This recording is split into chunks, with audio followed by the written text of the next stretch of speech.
itu pas gitu ya, dengan 12 pertemuan itu sampainya pas gitu, artinya tidak ada waktu yang harus ditambah atau dikurangi. Jadi, penyampaian juga enak gitu, jadi nggak terlalu cepat, tidak terlalu kemudian dengan cara tatap muka juga kita juga melakukan semacam pengasuhan ya, kita beri motivasi ke peserta didik dan banyak lagi lah, pengalaman-pengalaman tukar bukan pengalaman juga kita bagi, jadi kalau untuk tatap muka itu lebih lebih gampang gitu. Namun begitu semester selanjutnya, saya udah mengampu mata kuliah Wasdakin, tapi Pak Surya, menjalani operasi BEPAS ya, BEPAS. Jadi begitu setelah memberikan 2 kali kuliah, selanjutnya udah nggak bisa lagi dia, nggak bisa lagi serahkan ke saya. Serahkan saya dengan materi-materinya serahkan saya juga. Waktu itu manajemen pendetensian. Ada sekitar 85 juga lah, 85. Jadi udah sekitar dia bawa kan udah sekitar berapa ya, 8 atau 9 slide sudah ditayangkan. Sampai sini Pak Budi, oke saya lanjutkan. Namun sisanya itu yang sekitar 70-an atau 60-an lebih, itu 2 kali, 3 kali pertemuan udah selesai. Gitu. Jadi dengan metode seperti ini karena narasumber atau dosen banyak bicara ini jadi memungkinkan juga. Jadi kalau yang 60 PPT itu bisa disampaikan 2 kali pertemuan. Jadi memungkinkan gitu untuk penjelasan seperti itu. Hingga akhirnya sulit untuk membagi ya, sulit membagi. Kadang-kadang seharusnya kita planning ini untuk bahan sampai sini, nyatanya masih waktu sisa masih banyak, jadi kita masuk ke yang seharusnya untuk minggu depan. Begitu terus, akibatnya ya kehabisan bahan, akhirnya kita tambah-tambah yang kira-kira yang dekat dengan keadaan itu ya. Biasanya kemarin juga saya tambah mengenai bagaimana kasus-kasus pelarian segala macam, padahal itu silabus nggak masuk ke sana, tapi ya tuh kalau manajemen pendetensiannya cuma bagian registrasi, bahkan sekarang sudah tidak dipakai lagi ya. Karena yang diajarkan ke Pak Surya itu menggunakan masih registrasi tentu secara manual. Ternyata kemarin sudah diterbitkan walaupun belum sifatnya online, tapi sudah computerized. Mereka sudah dibentuk agar polanya tiap rudenim itu sama. Di sistem pembukuannya di komputer itu sampai sama. Nanti orang yang masuk registrasinya di mana. Ini udah ada kolom-kolomnya mereka tinggal isi. Namun demikian masih belum dapat dikirim datanya ke Pusdakim. Jadi saya bilang ini sudah online belum? Belum Pak. Ini masih untuk online-nya masih dalam tahap penyempurnaan. Gitu. Jadi kalau di kalau di Tanjung Pinang sudah misalnya melakukan deportasi 5 orang itu berangkat. Atau ada misalnya yang ditahan di sana pengungsi sudah diterima ke negara ketiga. Itu pelaporannya masih manual. Jadi nanti Rudennya melaporkan, kirim ke Jakarta, baru Jakarta punya data itu. Itu pun kalau di entry baru masuk ke dalam pusat datanya. Kalau nggak seperti itu ya masing-masing aja. Masing-masing artinya di Rudenim lain pun nggak bisa tahu dia. Kita juga untuk dalam masalah paspor juga seperti itu ya, masalah paspor, masalah keberadaan orang asing. Walaupun datanya ada di Pusdakim, kita tidak bisa akses gitu. Jadi kalau ada orang yang nanya, Pak, di tempat saya tuh ada orang asing namanya si A. Nah itu kebangsaannya apa gitu. Tanya kebangsaannya aja Pak, kita nggak bisa tahu. Kita minta datanya ke Pusdakim pusat ya. Pusat itu pun kadang-kadang ya kalau ada datanya di sana. Kalau orangnya lewat atau masuk dari TPI yang tidak punya BCM-nya, yang nggak terdetek gitu loh.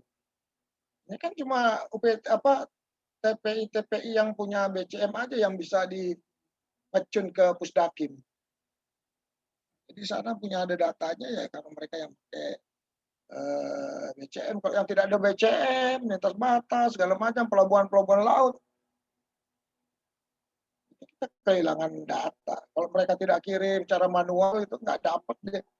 Pusat pun nggak dapat data di sana. Itu kalau yang sudah kalau yang belum pakai pakai BCM kan masih pakai kartu itu. Kapal-kapal laut, kapal cepat itu. Saya dengar juga Setia Raja di Bekasi sudah ditutup ya. Karena sejak pandemi itu nggak ada yang keluar masuk, sana ditutup. Sementara kapal itu kan perawatannya kan nggak murah. Ya. Tidak ada yang berangkat, tidak ini ya tutup ya. Nanti mungkin kalau yang maunya saya tuh lumayan rame juga ya. Walaupun biayanya murah, tapi ya sekitar kalau berangkat sekitar 40 orangan masih ada. Cuma kalau yang mau rame itu kalau pas mau lebaran ya, mau lebaran atau menjelang puasa itu, terutama arus itu dari Malaysianya, dari Malakanya ke Indonesia itu, kapal itu sampai 200, 250, bahkan ada yang tidak terangkut. Nah, banyaknya itu orang yang ingin mudik, ingin pulang ke Indonesia. Jadi itu kita lanjutkan ya, minggu ke-11 tentang apa itu zona integritas, apa itu WBK, WBBM. Ya. Merencanakan kegiatan ini kira-kira ini pembahasannya nih, kurang lebih nih. Nanti ada sedikit masalah anggaran itu ada yang sudah belajar membuat RAB enggak? Rencana anggaran belanja. Nanti di divisi kalau kalian mengadakan rapat ya, ada anggaran misalnya 10 juta, ya kalian harus buat RAB-nya loh itu. Nanti RAB ada untuk apa-apa aja dibelanjakan, ya nanti diusulkan ke kepala divisi, atau kalau misal kalian nggak punya jabatan, masih PI biasa atau sebagai analis, nanti buat nota dinas, pengajuan kegiatan, setelah di ACC, dilampiri juga dengan RAB. Ya, uangnya berapa kira-kira yang diperlukan. Kemudian nanti di situ harus ada juga pembicaraan dengan bendahara. Untuk rapat ini ada nggak anggaran rapat di situ? Untuk berapa orang? Kami melakukan misalnya rapat dalam kantor. Kalau dalam rapat dalam kantor itu ada honor bagi peserta. Jadi kalau misalnya anggarannya agak-agak gede ya nggak apa-apalah. Mungkin, tapi tergantung juga ya. Kegiatan itu persatuan pembayarannya atau per paket. Kalau per paket kita yang nentukan itu. Tapi kalau dia persatuan sudah ditentukan biasanya dia orangnya udah 20, nanti snacknya, makannya harus berapa, harus sesuai dengan kalau dulu SBU ya, sekarang SBM dia standar biaya umum, kok sekarang standar biaya masukan. Standar biaya masukan. Memang kalau di anggaran tuh istilah-istilah kemudian peraturan hampir tiap bulan, tiap triwulan, tiap semester tuh pasti ada aturan-aturan baru ya. Nggak tahu itu kadang-kadang yang pernah ya, misalnya KPA dulu harus sarjana, bendahara harus sarjana, tapi nanti kemudian cabut lagi. Kemudian KPA dulu harus sudah lulus Barjas, tapi sekarang nggak lagi dicabut lagi ya. Itulah kadang-kadang ya gonta-ganti terus aturannya terus berubah. Baik ya, WBK adalah predikat yang diberikan pada Satker yang memenuhi sebagian besar dari program manajemen perubahan. Manajemen perubahannya ada 8. Ya, minimal itu harus melakukan kegiatan yang menyangkut manajemen perubahan sebanyak 6 perubahan ya. Nah, ya itu seperti ini ada nih kan penataan tata laksana. Kalau tata laksana ini enggak kita masukkan ya, tata laksana sama perundang-undangan itu kebijakan untuk orang pusat. Penataan sistem manajemen SDM, penguatan pengawasan, penguatan akuntabilitas kinerja, udah banyak lagi sini ya. Zona integritas atau ZI adalah predikat yang diberikan kepada instansi yang pimpinan dan jajarannya mempunyai komitmen untuk mewujudkan wilayah bebas korupsi dan wilayah birokrasi bersih dan melayani melalui reformasi birokrasi, khususnya dalam hal pencegahan korupsi dan peningkatan kualitas pelayanan. Nah, makanya ya, orang saat ini kan sedang giat-giatnya orang melakukan apa inovasi pelayanan. Seakan-akan berlomba-lomba itu. Bahkan target sekarang itu apa? Untuk isi paspor ya. Isi paspor 50 orang nanti di satu daerah. Nah, kita jemput bola. Kalau kalian buka IG atau apa Facebook, itu banyak sekali kanim-kanim yang sudah mempromosikan kegiatannya ya. Anda tidak perlu datang, kami yang datang gitu kan. Banyak sekali itu macam-macam pola-polanya. Itu salah satu juga sebagai data dukung untuk bagi kanim yang belum mendapat predikat WBK. Nah, itu carilah apa tren baru atau cara-cara baru. Walaupun sebenarnya itu merupakan cara lama, tapi ada sedikitlah perbaikan. Nah, itu yang namanya inovasi. Ya. Jadi kalau misalnya inovasi, gimana cara mengembangkan, misalnya mengembangkan aturan yang sudah ada, tapi dia lebih simpel gitu ya, lebih gampang, lebih mudah. Nanti dipaparkan itu nanti ada semacam jenis semacam ujiannya melalui tim juga, tim pengoreksi itu yang internal datangnya dari tim dari Inspektorat Jenderal, yang eksternal itu dari Pan RB. Yang perlu diperiksa itu nanti data-data dukungnya. Penilaian BBK dan BBM pelaksanaan dari 8 area perubahan. Penilaian tercapainya wilayah bebas korupsi adalah terlaksananya paling sedikit 6 wilayah perubahan melalui penilaian ekstern dan intern. Penilaian ekstern dilakukan melalui tim survei dari Kemenpan RB dengan melihat observasi berdasarkan data dukung atas kegiatan yang telah dilaksanakan. Sedangkan penilaian internal disurvei oleh tim dari Inspektorat Jenderal Kumham. Jadi biasanya ini sebagai penyaring ya untuk Inspektorat Jenderal ya. Jadi kira-kira itu kemarin kan yang diikutsertakan sebenarnya yang ingin mengikut ajang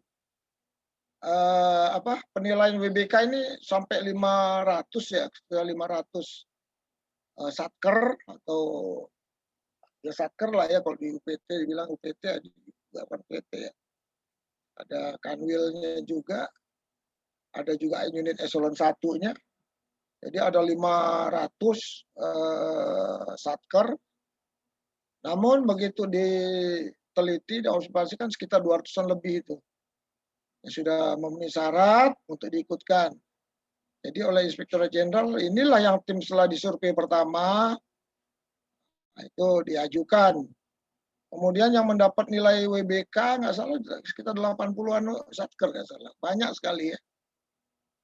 Dari pertama dulu cuma 1, 2, kemudian meningkat berapa tuh belasan, sekarang udah bisa puluhan. Karena berlomba-lomba ya. Ini memang zaman sekarang kan zamannya pencitraan. Jadi jangan heran ya kalau untuk imigrasi dulunya sebagai orang itu dulu membuat paspor ke imigrasi itu diperiksa ya. Makanya ada yang namanya peneraan sidik jari, kita ambil fotonya, ada wawancara, itu memang diperiksa. Misalnya itu. Tapi sekarang kan jadi pelayanan. Pelayanan sudah macam-macam lagi ya. Pokoknya ya kalau untuk saya sih, opini saya sih nggak masalah ya. Selama kita masih bisa mengatasi dampak-dampak yang akan timbul ya. Tapi kalau misalnya masih ada seperti Joko Chandra apa itu nggak ada gunanya juga. pelayanan seperti apapun, baiknya seperti apapun, kita gunakan sistem apapun, peralatan yang canggih apapun, ya kalau ada masih yang begitu ya nggak ada artinya. Di mata masyarakat kita masih jelek ya, mungkin masih bisa dibayar, masih bisa sogok. Ya hal semacam itulah biasanya yang jelek-jelek itu. Ya karena nggak mungkin kalau nggak ada orang yang bantu.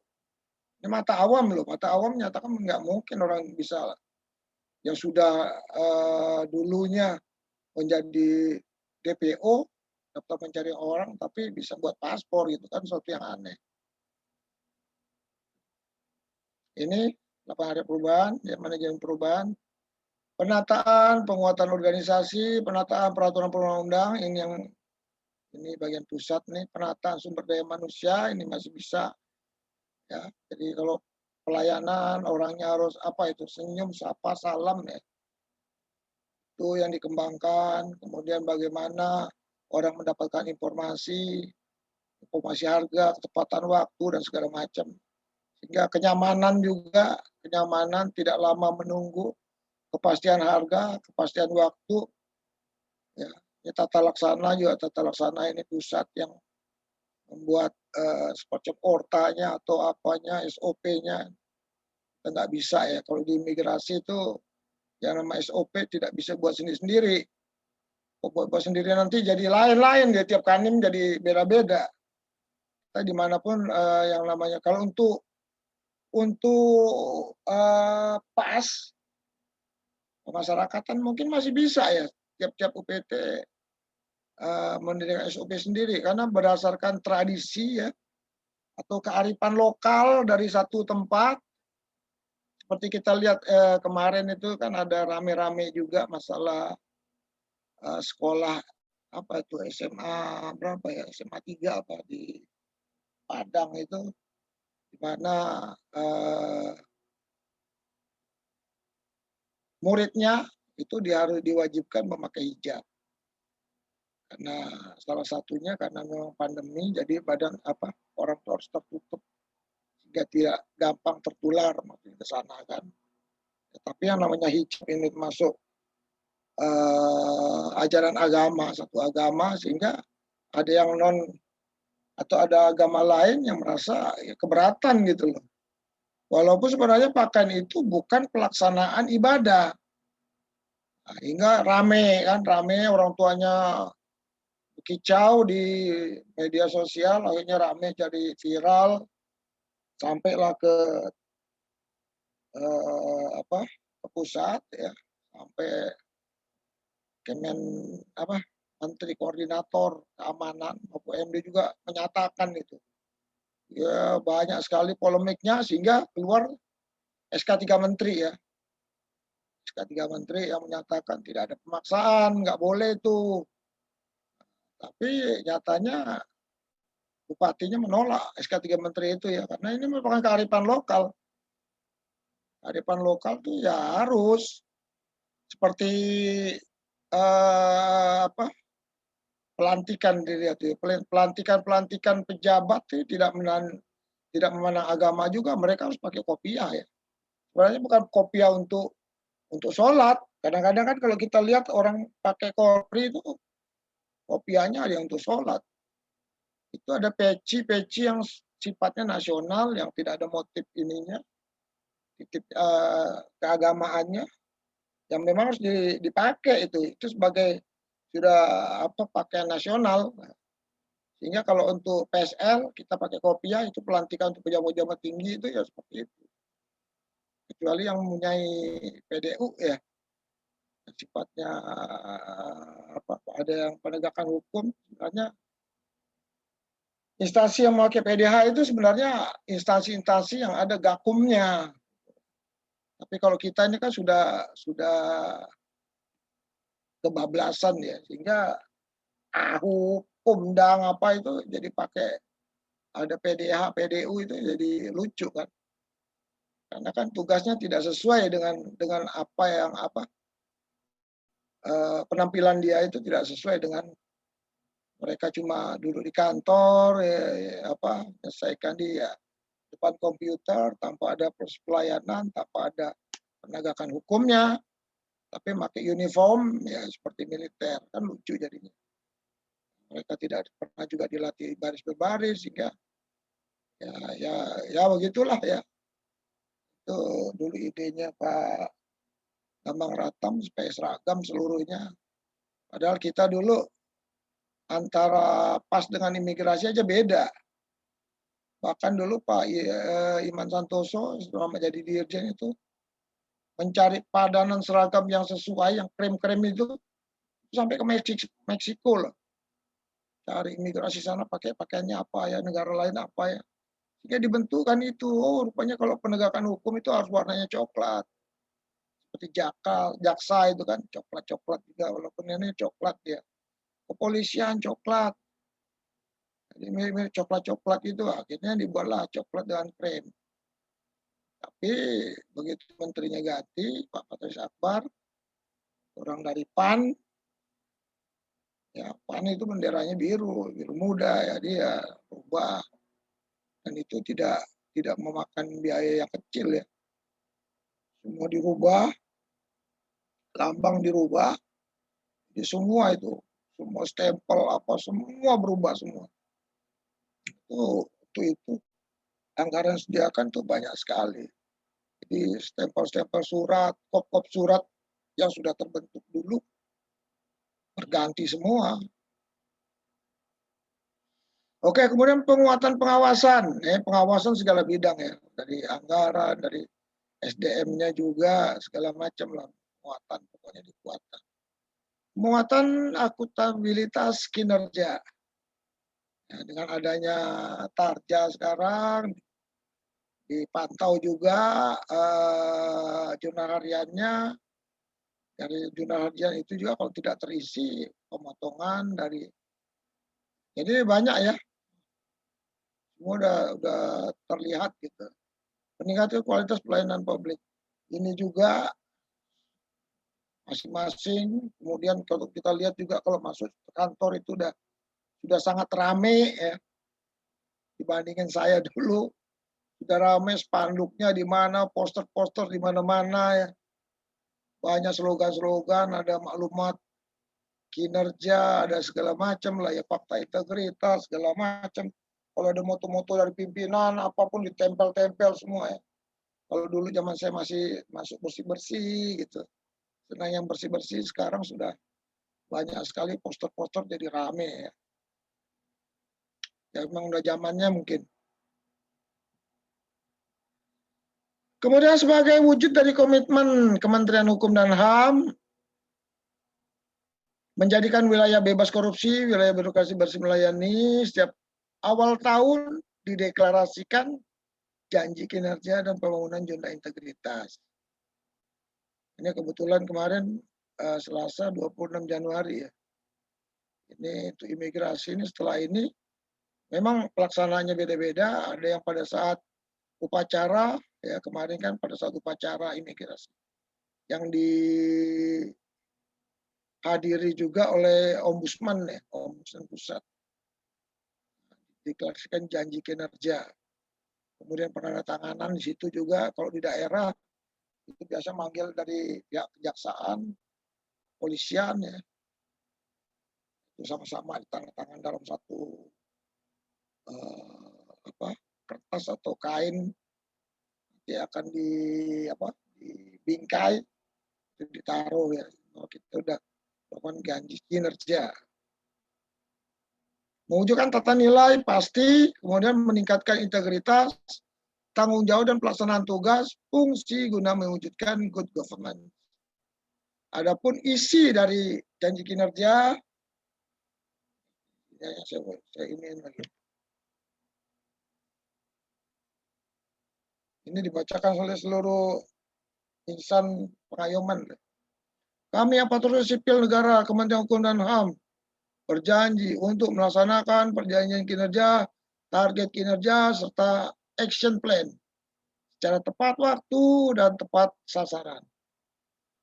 Memberikan pelayanan masyarakat dengan penuh hati, menjadi abdi di masyarakat, dan yang jujur, amanah, dan terpercaya. mengembangkan dan menjadi aparatur sipil negara, Kementerian Hukum dan Hak Asasi Manusia yang tangguh, terampil, dinamis, adaptif melalui implementasi corporate university, mengembangkan sinergitas dan kolaborasi serta menjadi perkat pemersatu bangsa dalam bingkai 4 pilar kebangsaan. Hari 4 pilar kebangsaan apa aja, Hari?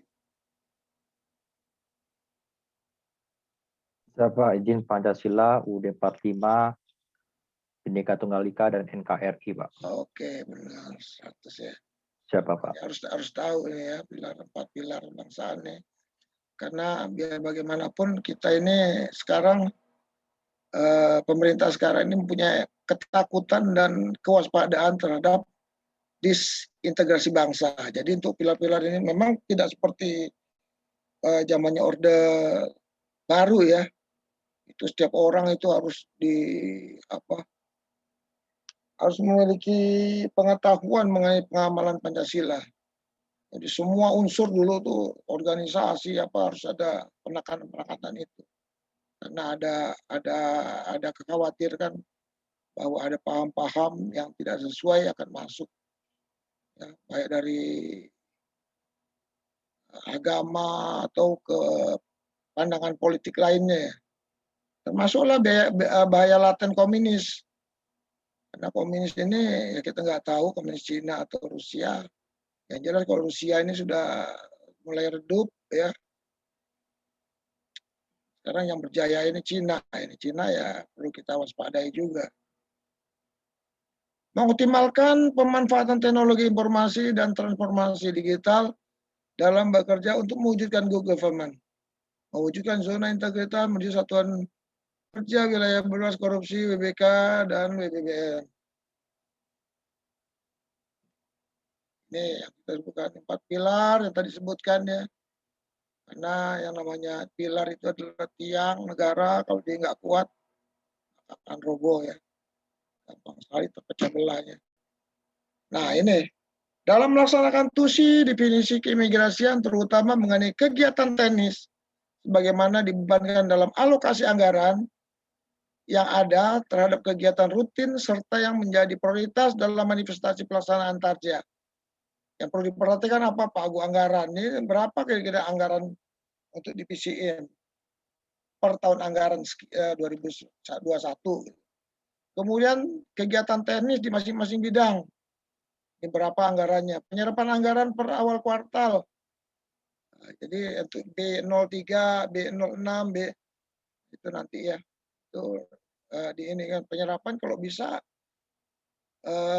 padat di awal lebih bagus gitu. Kalau misalnya kita ada belanja modal bisa di awal-awal kegiatan ini. Karena nanti nggak terasa ini dia numpuknya nanti di bulan Oktober. Ini sudah menjadi hal yang biasa, hal yang lumrah ya. Jadi nanti kalau undangan-undangan itu untuk habis-habisin anggaran tuh banyaknya nanti di September, Oktober. Karena itu kan 20 Oktober tuh biasa terakhir ya. Terakhir itu kalau udah revisi-revisi memang terakhir di situ. Udah nggak bisa lagi nanti tinggal UP terakhir aja itu. Perencanaan kegiatan penyusunan RAB dan pelaporan.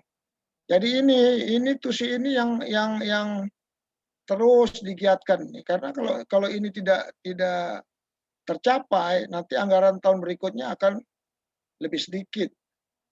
Usahakan penyerapannya tuh di atas 95 kalau bisa. Membuat rencana anggaran RAB artinya membuat perkiraan biaya yang akan dikeluarkan untuk melaksanakan proyek dalam sebuah tender pengadaan barang jasa RAB satu bagian. Nantinya RAB disebut menjadikan dasar bagaimana kontraktor, nah ini kalau untuk kalau untuk belanja modal.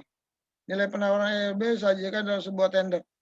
Nah, tidak semua dalam tender ini bukan RAB, tapi kegiatan kita pun nanti pakai anggaran belanjanya yang harus sudah kita bisa susun. Ini ntar contohnya ya. Nah, ini RAB, RKA, KL. Ini contoh POK atau apa ini? RKKS sekarang ya. Tapi POK juga masih dipakai ya. Pakai istilah POK, pelaksanaan operasional kegiatan masih dipakai. Jadi POK itu pelaksanaan kegiatan, atau sekarang kalau kita lihat di RAK ya, RAK, rencana anggaran kegiatan itu angka-angkanya sudah ada ya. Semua kegiatan sini sudah diatur sebagaimana yang kalian minta gitu, dianggarkan untuk misalnya Wasdakim 300 juta masuk ke sini. Kegiatannya apa lagi ini nanti ada di sini, mata-mata anggarannya sudah ada di sini. Jadi kalau dari dalam RKKS itu rincian kertas kerja Satker itu di atas ada kementerian dan lembaga. Ini ada kode angkanya ya, kode anggarannya ada di situ. Kemudian unit organisasi juga ada kodenya.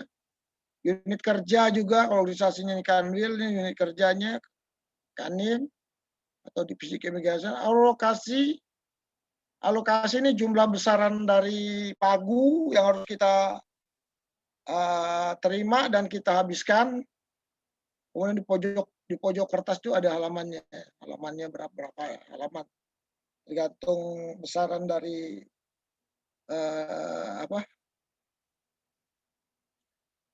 pagu yang kita terima. Jadi kodenya 51 adalah belanja pegawai, 52 belanja barang, 53 belanja modal. Ini juga ada spesifikasinya ya. Ada juga ini untuk misalnya tunjangan untuk pengelola anggaran untuk Akanim.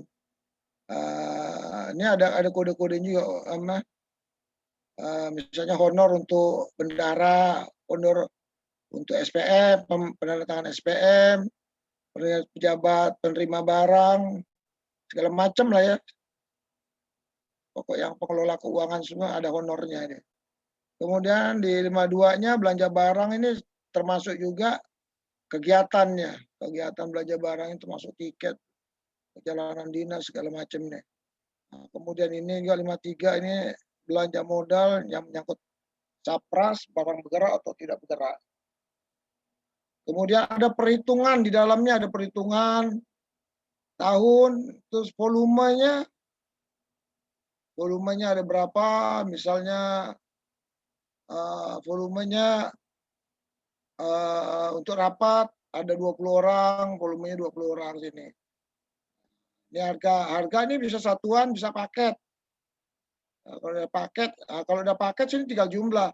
Kalau satuan dirinci, misalnya untuk honor peserta rapat 380 udah masuk ke sini. Tapi kalau volumenya satu, kemudian harga satuannya paket, jumlahnya sini langsung 10 juta gitu. Nah, kemudian biaya paling ujung biayanya ada angka-angkanya. Kemudian ada paling pojok ada SD CP. Sumber dana, CP ini saya nggak tahu nih apa ya istilahnya. Pokoknya SD ini sumber dana. Sumber dana bisa berupa RM dan PNP. Kalau RM ini memang uangnya sudah ada. Kalau PNP ini kegiatan biasanya nyangkut masalah kegiatan. Ini juga RM ini menyangkut uang-uang UP ya, yang bisa dipakai nanti kalau misalnya walaupun RM ini misalnya untuk belanja peningkatan pelayanan, namun karena ada kegiatan rapat yang segera dilaksanakan, kita nggak apa-apa pakai uang ini aja, laporannya ini. Nanti begitu PNP keluar bisa kita tutup, atau nanti kegiatan yang menyangkut RM ini baru kita laksanakan setelah PNP-nya turun. Nah, kadang-kadang nih segera juga mesti dilaksanakan PNP karena menyangkut tarja ya, biasanya kegiatan menyangkut tarja.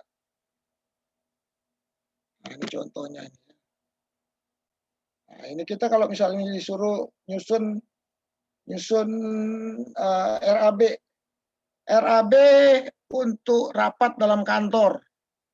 Rapat dalam kantor ini harus dilaksanakan di luar jam kantor, Pelaksanaannya minimal 4 jam. Ya biasa kalau kita laksanakan ini sekitar jam 5 ya. Jam 5 sampai jam 7 selesai, sholat, makan. Nah biasanya ada juga yang selesai makan, sholat itu kita pulang. Tapi laporannya harus nyambung. Setelah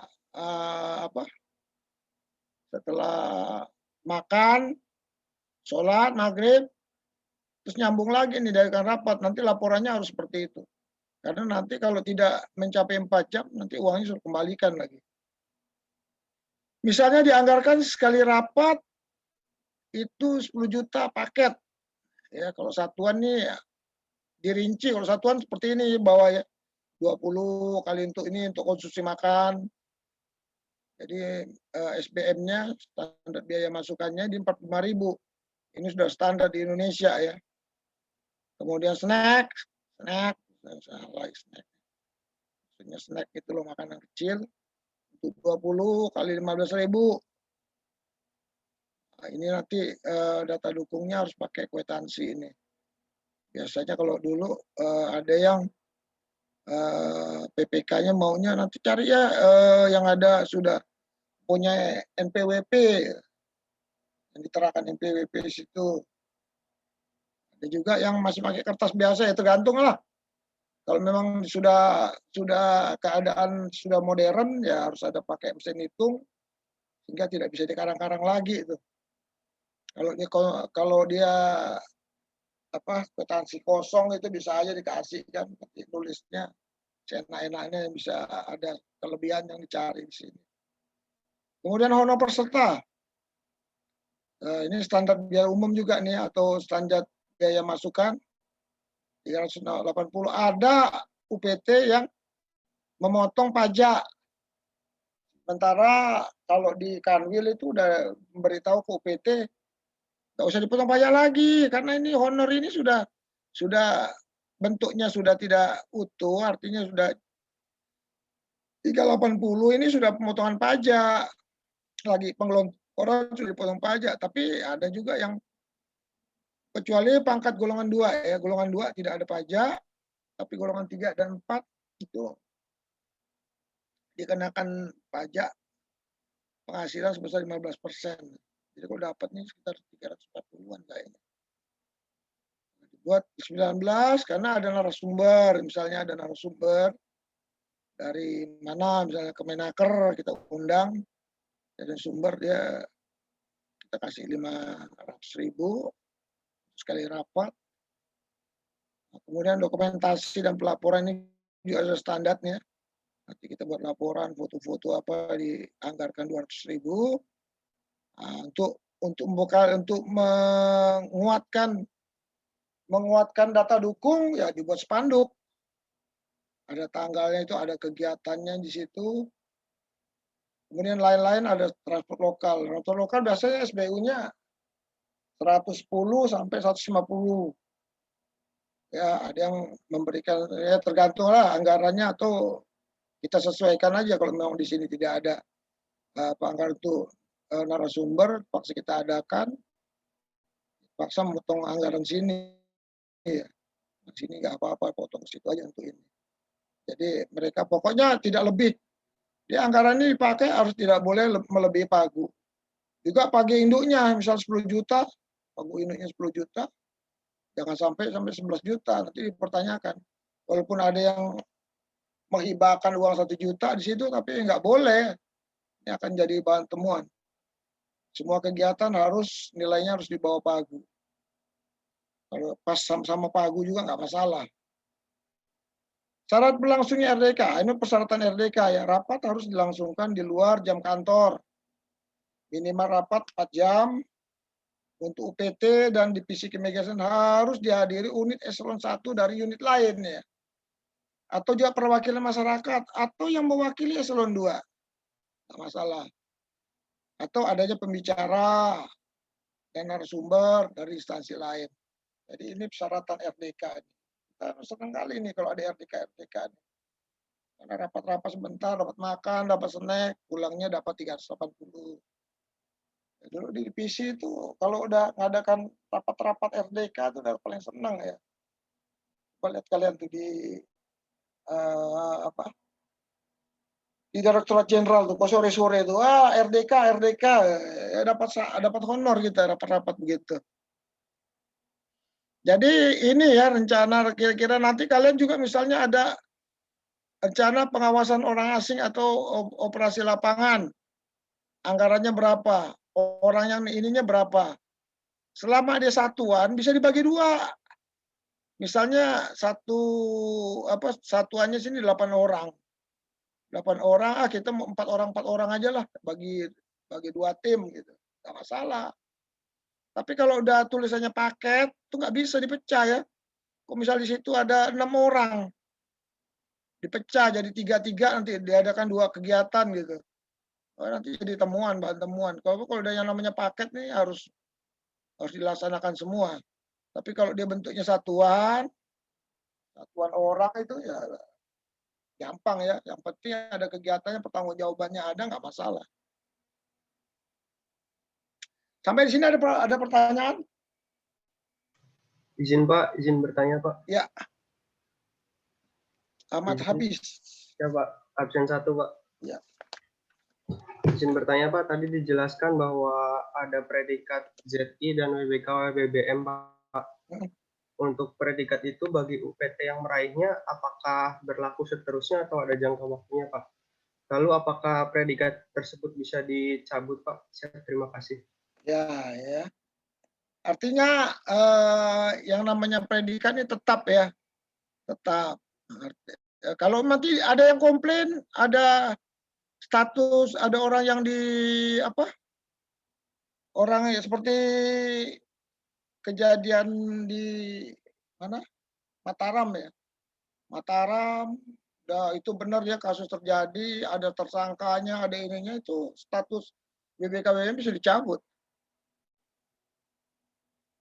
Ya karena kan ada tindakan hukum yang dilaksanakan, berarti itu belum BBM. Tapi biasanya cuma sekedar laporan ya. Laporan bahwa kegiatan yang mereka adakan, yang mereka lakukan pada saat menerima predikat itu masih tetap mereka laksanakan. Nah, nanti ada peninjauan kembali. Paling enggak nanti tim dari intern, tim intern ini secara rutin ini terus memantau. Kalau tahun 2018 nggak salah ya, seperti di Cirebon mendapat predikat WBBM, itu kepala kantornya kasihnya sampai Kasubsi itu mendapat honor per tahun. Jadi dikasih tunjangan bahkan itu sampai lebih dari 1 juta untuk itu eselon 3-nya ya. 1.300.000 apa berapa, 2 jutaan gitu loh. Jadi ada tingkatannya. Nah itu penghargaan itu datangnya dari menteri. Itu juga disesuaikan dengan anggaran. Kayaknya selama 2020 nggak ada deh, karena mungkin anggaran itu setelah dipotong untuk menghadapi ini ya, COVID-19, sehingga banyak sekali anggaran yang dipotong, juga termasuk perjalanan dinas itu tarik ke pusat lagi. Kira-kira yang tidak terlalu urgen untuk dilaksanakan tuh ditarik ke pusat tuh banyak sekali. Ya untuk pembiayaan BLT kayak segala macam ya. Untuk secara nasional itu memang kita perlukan anggaran yang besar untuk mengatasi pandemi COVID-19, sehingga yang begitu-begitu seakan-akan sudah nggak ada lagi itu terdengar, karena predikat WBBM pun sudah mulai banyak yang dapat ya. Nah itu karena sebagai stimulus atau perangsang aja mungkin ya, untuk membangkitkan gairah untuk semua Kanim. Mungkin kalau ada anggarannya tidak terjadi COVID mungkin masih berlangsung itu. Yang pernah menikmati itu Kanim Cirebon tuh, coba tanya-tanya lah sana. Cuma kasihan begitu uangnya turun, predikatnya didapat, nggak lama kepala kantornya ganti ya. Karena yang dapat tuh kepala kantor predikat kepala kantor, nggak bisa ngikuti orang. Karena anggaran pun jatuhnya memang ke Statker itu. Jadi dibayarkan untuk kepala kantornya. Demikian kasih-kasihnya, kalau pindah ya penggantinya yang dapat. Ya, bukan rezekinya loh, walaupun dia yang bekerja misalnya udah 2 tahun di situ dapat predikat BBM, begitu mendapat reward tambahan gitu ya, tambahan dari gaji ya harus pindah. Ya kalau pindahnya promosi sih nggak apa-apa ya. Ini kebanyakan juga nggak ada pengaruh gitu ya. Banyak sekali kanim-kanim yang mendapat predikat WBK, justru kanimnya menjadi kepala bidang di tempat yang mungkin lebih jauh dari harapan mereka. Jadi ya mau diapain lagi? Emang nggak ada ngepeknya ke sana. Kalau untuk mutasi ini biasanya terlalu kedekatan ya. Jadi gitu ya. Kalau memang tidak terlalu anjlok atau kegiatannya biasa-biasa aja, biasanya predikat itu tetap bertahan. Karena kalau sudah dapat predikat ini berarti penilaiannya ke tingkat yang lebih tinggi gitu. Kita nggak tahu, kadang-kadang ada pepatah yang menyatakan bahwa pencapaian lebih gampang dibandingkan dengan mempertahankan ya. Nah, itu kalau di olahraga, tapi kalau yang predikat ini setahu saya seperti di Cirebon itu, begitu dia mendapatkan pendidikan WBK, selanjutnya peningkatan menjadi BBM. Nah, yang dianggap itu udah merupakan merupakan piala yang sudah diraih. Ya nggak tahu lagi ya penilaian penilaian PAN RB-nya ke sudah WBM, nggak ke WBK lagi. Jadi mereka melakukan kegiatan-kegiatan untuk capai yang lebih tinggi lagi. Sementara itu ya dianggap sudah berhasil ya, sudah merupakan predikat dia. Makanya kan pakai lambang-lambang itu loh, lambang-lambang apa sih?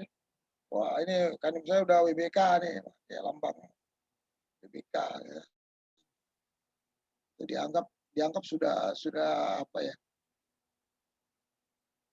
Sudah kekal lah mereka pakai itu. Padahal nanti kalau jadi suatu keadaan yang kebetulan nanti disurvei, ternyata yang tadi mereka lakukan ya, kegiatan-kegiatan ini itu tidak diperhatikan lagi.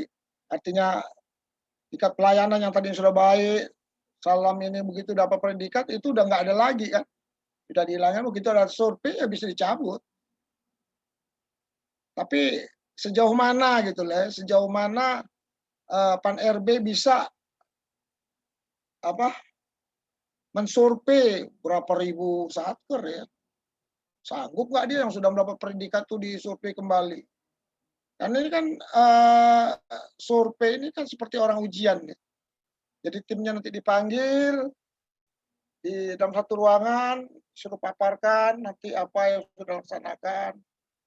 Nanti cuma 2-3 orang perwakilan turun ke suatu provinsi, nanti ada agendanya dia ke satker mana-mana aja yang nanti mereka buat laporan pusat.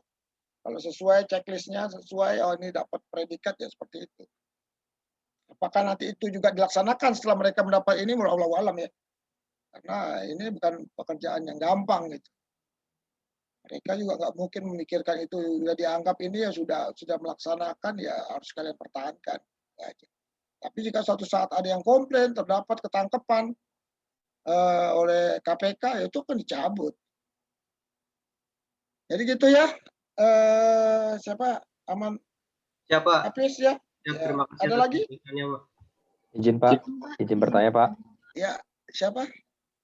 Izin bertanya Pak. Yosef Silaban, absen 37 Pak. Ya. Mohon izin Pak, izin bertanya Ya. terkait WBK juga Pak. Apakah ada privilege atau kelebihan yang bisa dirasakan oleh pegawai suatu UPT apabila UPT tersebut sudah mendapatkan predikat WBK? Izin arahan Pak, saya terima kasih. Ya ini merupakan kebanggaan aja. Kita lihat kan coba pakai emblem itu ya, tanda WBK ya, pakai. Kita juga disuruh itu kemarin di Poltekim ya. Oh, kita udah pakai WBK, pakai dong. Kebanggaan itu aja. Kalau dulu kan memang kalau untuk WBBM itu ada peraturan menteri yang menganggarkan ya. Peraturan menteri itu menganggarkan bagi UPT yang mendapat predikat WBBM itu ada honornya selama setahun. Itu cuma selama setahun. Begitu mereka mendapat predikat WBBM, kasih itu akan keluar itu anggaran itu. Tapi begitu kayaknya itu baru ya, baru 2019 kayaknya. Mereka nikmati 2019 jalan setahun ya kena Covid. Ya, anggaran kementerian kan semua eselon 1 kan dipangkas semua itu. Tuh, perjalanan dinas, kemudian yang menyangkut masalah bimbingan teknis kan banyak dipangkas semua itu. Kalau dulu kan itu hampir tiap bulan itu ada aja itu kegiatan di Direktorat Jenderal, di kementerian, kemudian juga di kanwil, diseminasi, sosialisasi, segala macam tuh ada tuh di hotel-hotel tuh hampir tiap bulan, sebulan 2 kali, 3 kali, apalagi di Yankum nih. Yankum nih sering kali itu. Hampir tiap minggu ada diseminasi ini, diseminasi itu. Sosialisasi ini, nanti apa lagi. Banyak sekali kegiatan-kegiatan itu di kanwil. Tapi begitu Covid ini kan begitu jarang ya. Itu bahkan pelaksanaan pelaksanaan bimbingan teknis sudah pakai secara virtual. Jadi yang kita nongkrong di depan laptop aja ya nanti hasilnya dianggap sama. Dengan anggaran yang sedikit ya kita tetap aja karena itu merupakan perencanaan ya, sudah direncanakan, nanti ada direktorat akan melaksanakan misalnya bimbingan teknis untuk penerapan pelayanan izin tinggal secara online gitu kan. Juga penerapan QR pada paspor untuk perpanjangan. Jadi itu yang tadinya seharusnya kita ngundang UPT ke Jakarta ke hotel karena dipangkas anggarannya ya jadi dilaksanakan secara virtual. Kecuali kemarin di BPSDM itu ya, karena satu kota ya mereka pakai kendaraan dinas saja ya pelatihannya di sana nggak masalah. Tapi kalau untuk yang sampai hotel, kita sewa hotel apa itu udah banyak sekali dipangkas tuh ya. Juga perjalanan dinas. Kalau untuk tingkat Direktorat Jenderal yang keluar negeri itu udah banyak sekali dipangkas untuk Covid. Jadi gitu ya, Yosep ya. Ya kebanggaannya cuma itu aja. Memang kita kan sekarang pencitraan. Apakah berani menjamin bahwa seperti Selatan itu sudah mendapatkan predikat WBK, WBM tidak ada lagi pungli atau ini ya selama ya biro-biro jasa ada ya tetap aja itu ada. Kalau orang dalam kayak saya gitu selalu jadi panitia ya ketangkep lah. Kita tahu kan. Memang untuk pelayanan paspor mungkin sudah zero. Tapi untuk orang asing yang terlambat, yang ini, yang itu, yang ada permasalahan, banyak sekali itu masih ada duitnya di situ. Ya, jadi ya gimana ya kalau untuk inspektorat masuk ke sana ya nggak ngerti pelayanan keimigrasian ya gimana dia mau nyari ya. Kemudian dari Pan RB juga atau kalau sudah direncanakan nanti ada tim survei ke sini ya itu biro-biro jasa tuh udah gak boleh main ini kamu nanti dulu deh ini atau melalui ini aja ini jangan sampai kelihatan ini ya kemarin juga saya bantu orang dari biro jasa ya bayar juga nggak sesuai dengan walaupun online ya memang begitulah ya selama ada take and give-nya mereka membutuhkan ada pelanggar-pelanggar seperti dibantu yang dibantu juga merasa tidak keberatan mengeluarkan biaya lebih ya sah-sah aja kan yang tidak sah kan kalau merasa satu yang keberatan merasa terintimidasi atau merasa ditekan, pressing gitu kan, sehingga dia menimbulkan reaksi. Nah, reaksi inilah yang kemana-mana yang takutkan. Kalau misalnya aman-aman aja, apalagi kalau tawaran itu datang yang penerima jasa, saya punya permasalahan overstay ini gimana supaya nggak bayar denda kayak ini, gimana caranya? Atur aja gini, oh iya aja Pak, perpanjangan lah. Telat-telat gini, gimana caranya tuh diinin, bilang pakai surat sakit atau apa, itu bisa aja itu. Mana diaturnya, ya bagi operator bisa nggak ini dibantu? Oh bisa ini, ya udah jalan aja. Ya, kalau nggak bisa dibantu, ini ya harus bayar sesuai dengan aturan. Ada lagi? Izin Pak, izin bertanya Pak. Ya, silakan. Izin Pak, absen 13 hari Fernando Pak. Oke. Izin Pak, izin bertanya tentang Ini Hari Fernando suka banyak kegiatan ya? Bukan ya, ketua kelasnya ya, bukan. Oke. Ya Pak. Izin Pak, Ya, gimana Hari? terkait dengan tadi Pak zona integritas WBK WBBM, untuk saya bertanya tuh untuk mengenai peran dari KPK Pak untuk pengawasan Pak, karena saya lihat tahun 2020 kemarin tuh pas penandatanganan janji kinerja, pihak kementerian mengundang KPK dalam hal ini Pak Ketua yaitu Bapak Firly Pak untuk menghadiri Pak. Izin peran KPK bagaimana Pak dalam terkait mendukung zona integritas dan juga dalam mencegah adanya tindakan korupsi Pak. Terima kasih Pak. Ya, ini jawabannya pertanyaan yang bagus. Pertanyaannya gampang-gampang sulit nih ya. Karena yang namanya sebagai kalau di Malaysia nih institusi anti rasuah gitu ya. Itu kan kegiatannya mesti di bawah tanah ya, nggak mungkin dia lihatkan adanya sasaran di mana ya. Seperti yang di mana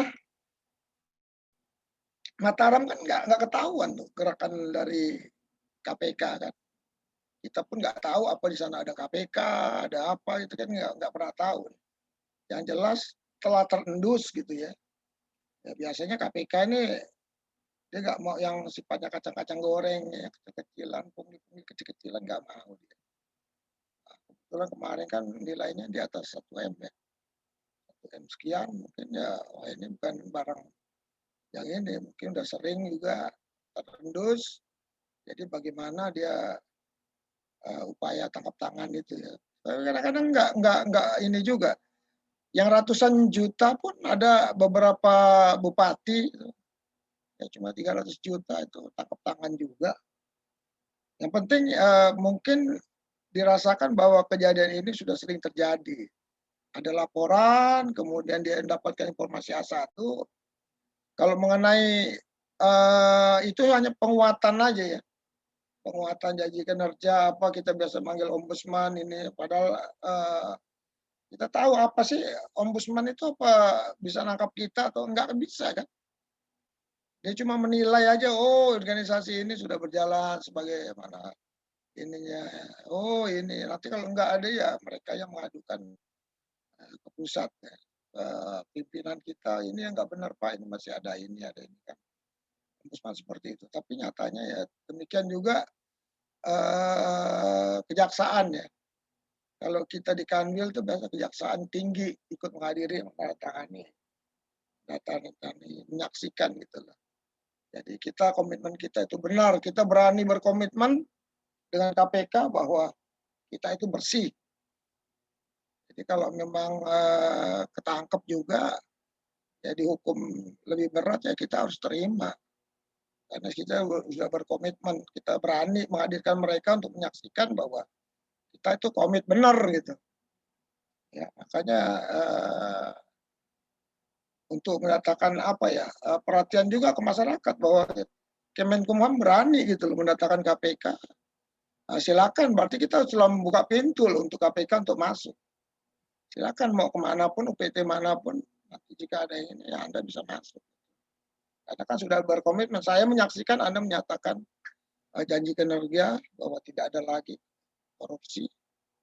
tidak ada lagi pungutan liar ya. Nggak tahu kalau untuk ini ya, untuk gratifikasi ya. Karena yang nama sifat gratifikasi itu kan yang nilai 1 juta yang harus dilaporkan. Jadi kalau yang tidak di bawah 1 juta, apalagi bentuk barang itu biasanya tidak perlu dilaporkan. Ya. Makanya ada sekali kadang-kadang dalam satu pengarahan menteri atau inspektur jenderal itu banyak yang mau tanya tuh PT-UPT itu, Pak gimana kalau misalnya kita ngelayanin orang, kita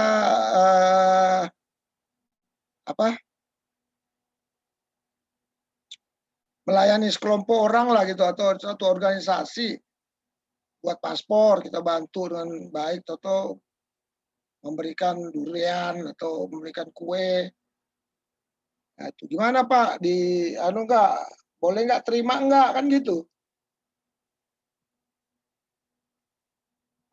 Kalau di KPK ya kalau selama itu tidak menyangkut paksaan, tidak ini gratifikasinya di bawah nilai 1 juta itu tidak perlu dilaporkan. Tapi kalau udah nilainya di atas 1 juta itu harus dilaporkan. Itu kan maunya begitu. Tapi ada nggak orang kita yang dapat gratifikasi di atas 1 juta yang melaporkan? Kalau dulu Sekjen yang lama tuh, Haidir Amin Daud itu Lebaran dia dapat paket kue pun nilainya di atas 1 juta dia laporkan. Tapi dia laporkan sekaligus ya. Di hari ini dapat ini, di hari ini dapat difoto, dilaporkan. Kalau memang nanti minta agar ditaruh ke KPK ya harus dibawa tuh ke sana. Apakah nanti makannya jadi busuk atau gimana ya? Pokoknya selama belum diterima pelaporannya ke KPK itu nggak boleh dimakan dulu. Seperti ini kan, dulu Jokowi dapat gitar ya dari grup musik internasional tuh. Apa itu? Kan nilainya udah kan disimpan tadinya di KPK. Udah KPK menyelesaikan oh ini sifatnya pribadi, ini tidak menyangkut masalah jabatan dia sebagai presiden kan. Oh ini karena apa ya dari grup band itu merasakan bahwa ini penggemar saya, penggemar setia, kemudian jadi orang terkenal yang dia juga kagum gitu. Karena kepemimpinan tokoh ini, jadi kasih gitar. Namun karena nilainya di atas 1 juta, dilaporkan, akhirnya diambil sama KPK kan, ditaruh di KPK untuk beberapa saat. Setelah diyakini bahwa itu sifatnya pribadi, tidak ada hubungannya dengan jabatannya, ya dikembalikan lagi. Katanya untuk dimasukkan ke museum itu juga nggak akan dimiliki Jokowi, ya. Disumbangkan ke museum seni katanya. Oke, ada lagi? Kita udah masuki berapa ya? Terima kasih Pak. Masih ada 7 menit. Ada lagi? Izin Pak, izin bertanya. Ya, siapa? Presensi. Nama Putu Pratnya Gita, absen 28 Pak. Iya. Izin Pak, izin bertanya mengenai WBK WBM juga. Seperti yang kita ketahui bahwa kantor imigrasi yang menyandang WBK WBM ini, WBK WBM ini pegawainya mendapatkan tunjangan Pak, tambahan tunjangan. Itu sampai sekarang masih ada itu? Siap izin informasi dari kantor tidak konsisten Pak. Jadi sekarang iya, karena kan anggaran yang sudah disusun itu kan terpakai untuk COVID gitu loh. Siap izin. Tapi saya nggak tahu ya, ada beberapa daerah karena dia tidak menyeluruh sih. Ada misalnya dari hukum dan HAM diminta dipakai misalnya 50 miliar gitu ya. Itu secara acak aja diambil. Kalau memang itu anggarannya masih ada, mungkin bisa dibayarkan gitu. Tapi kalau tidak ya nggak bisa. Terus lanjut. Izin Pak, izin bertanya. Saya di sini ingin bertanya mengenai aturan terkait tunjangan ini Pak. Soalnya di kantor imigrasi beberapa pegawai saya tanyakan mengatakan bahwa memang tidak ada kejelasan yang pasti mengenai tunjangan mereka, dan kemudian adapun beberapa dari pegawai juga mempertanyakan terkait misalnya perpindahan mereka, dan tunjangan mereka juga ikut berubah, Pak. Siap, terima kasih, Pak. Ya kan saya sudah katakan, sebenarnya ini dituang dalam peraturan menteri ya, jadi dia tidak melalui keuangan, dia juga menteri menyisihkan anggarannya ya, menyisihkan anggarannya untuk apa ya, sebagai stimulus lah. Jadi kan ada reward and punishment gitu kan, reward and punishment. Pada awal mulanya, memang karena satker ini masih terbatas penerima WBBM, makanya sebagai stimulus Menteri mengeluarkan semacam peraturan Menteri bahwa bagi UPT yang menerima predikat WBBM itu mendapat tunjangan baik dari pucuk pimpinan juga jabatan-jabatan strategis di dalamnya. Nah, itu selama 1 tahun aja. Ya, kalau saya lihat dari ini itu selama setahun aja itu, selama begitu dia menerima, ya ini setahun aja berjalan. Itu melekat pada jabatan. Jadi kalau yang pindah ya jangan harap lah, karena jabatannya sudah berubah. Jadi nggak bisa kalau itu ditentukan bahwa oh ini Kandim Cirebon yang dapat siapa aja. Nah, Kanimnya misal 2 juta, kemudian kasihnya 1.200.000, kemudian kasubsinya 800, demikiannya bendaharanya berapa, kemudian bagian pelayanannya berapa gitu kan, dia ada ketentuannya itu, nggak seluruh pegawai. Jadi yang terlibat aja dalam tim itu biasanya sudah diajukan itu. Kalau misalnya dapat siapa aja menerima itu per jabatan. Namun gimana kalau mutasi? Oh, yang mutasi direlakan aja, berarti penggantinya yang dapat. Karena dia tidak mencantumkan nama di situ. Kalau nama dia pindah, ikut pindah ya kan repot juga itu nanti. Anggaran yang ada yang harus digelontorkan mesti dipecah gitu kan. Kalau gaji ya gampang, kalau gaji kan gampang. Ya nanti kalau ada anggaran sini honor ini larinya ke sana, ini gimana cara ngirimnya gitu. Kemudian kalau misalnya yang pindah ada 5, berarti kan tiap bulannya pecahnya ke 5, itu siapa yang mau mengatur ini gitu. Untuk itu memang ditentukanlah bahwa jabatan yang mendapatkan jabatan kepala kantor ya kepala kantor. Kepala kantornya mutasi walaupun baru terima 2 kali nih. Asal kejahatan 2 kali mau dimutasi ya relakan aja lah. Jadi yang baru nanti akan mendapatkan itu ya. Saya apa? Yang baru ini akan mempertahankan predikat ini, imbalannya itu honor-honor yang diberikan karena menerima predikat seperti itu. Saya nggak tahu juga di selatan, saya nggak tanya apakah selatan ini dapat ya. Karena ya dibilang tadi tidak ini memang karena memang kita ada kesulitan kan. Anggaran sekarang sedang dipangkas-pangkasnya. Karena luar biasa itu penanganan COVID nih, menguras anggaran dan pendapatan belanja negara ya. Ya APBN itu terkuras itu. Jadi beberapa sektor pembangunan fisik pun terbengkalai karena untuk mendanai kasus ya. Pokoknya Presiden beranggapan bahwa kesehatan masyarakat ini diutamakan lah daripada penanganan fisik. Walaupun proyek-proyek strategis tetap dipertahankan ya. Artinya yang jangan sampai nanti itu mangkrak, pembekakan ini tidak bisa berjalan sehingga tidak menghasilkan produksi apa-apa dan beban hutang negara malah makin berat. Saya rasa itu ya. Tadi siapa? Itu ya. Izin Putu, Pak. Terima kasih, Pak. Makasih. Ada lagi? Izin bertanya, Pak. Izin Erza. Yap. Oke, nomor 8 ya, Erza. Nomor 8 Erza, Pak. Ya. Kayaknya yang nanya itu aja ini ya. Yang diem-diem, ya diem gitu. Ya, yang ditanyakan apa Erza? Izin bertanya, Pak. Karena ini pertanyaan terakhir ya Erza ya? Pak. WBK ini kan harus diajukan dulu, Pak.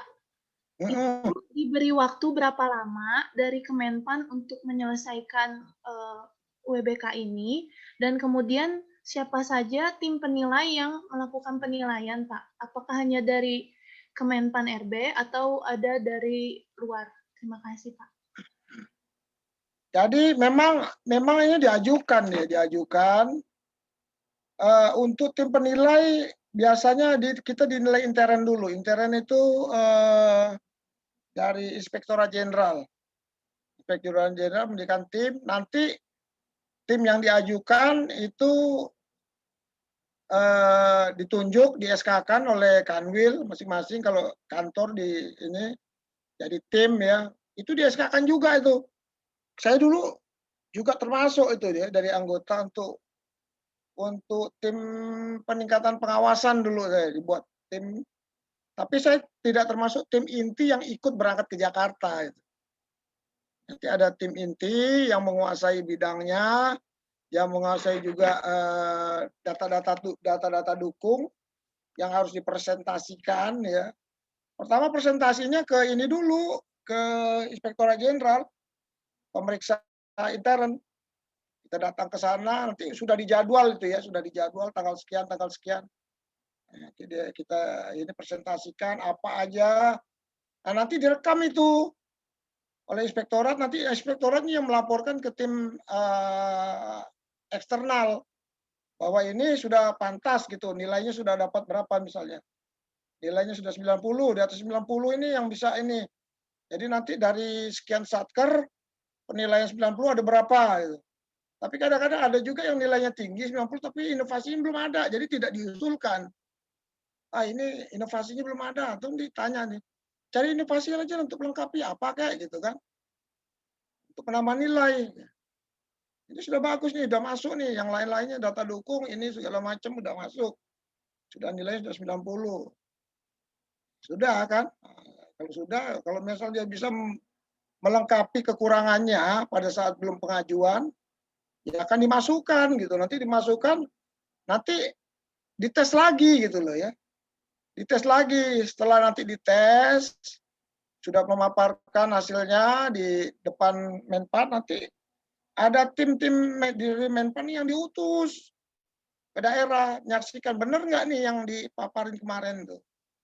Benar nggak tidak ada ini lagi. Nanti dia tanya itu, waktu pelayanan, bayar nggak ini, caranya gimana ini. Kamu tanya, mungkin ada beberapa orang situ yang menjadi daya tarik. Kalau kemudian dia mendapatkan hasil yang positif, ya dibawa pulang ya pasti keluar itu predikat WBBM. Jadi memang ada tim penilai atau tim survei ini ada internal dan eksternal ya. Tahu saya seperti itu. Nanti dia juga datang tuh ke lokasi. Selain itu ya memang dari tim kita ini yang telah dibentuk itu nanti memaparkan. Makanya dibuat semacam data-data dukung ya. Kita sudah buat ini mana buktinya. Nanti dokumen-dokumennya juga banyak tuh diajukan ke sana. Jadi gitu ya, Elsa ya. Siapa? Terima kasih, Pak. Terima kasih kembali. Udah jadi sekarang jam 16.35, kurang 5 menit lagi. Udah kita akhiri aja ya. Saya juga hari ini hari yang berat buat saya ya. Banyak sekali tugas. Saya diikut sertakan juga untuk tugas sekolahan ke anak saya tadi. Hingga kondisi saya udah mulai lemah. Saya mohon maaf jika ada kekurangan dalam penyampaian ini. Sebagai manusia tentunya kurang sempurna. Kesempurnaan dari Allah. Akhir kata, wabillahi taufik wal hidayah. Wassalamualaikum warahmatullahi wabarakatuh.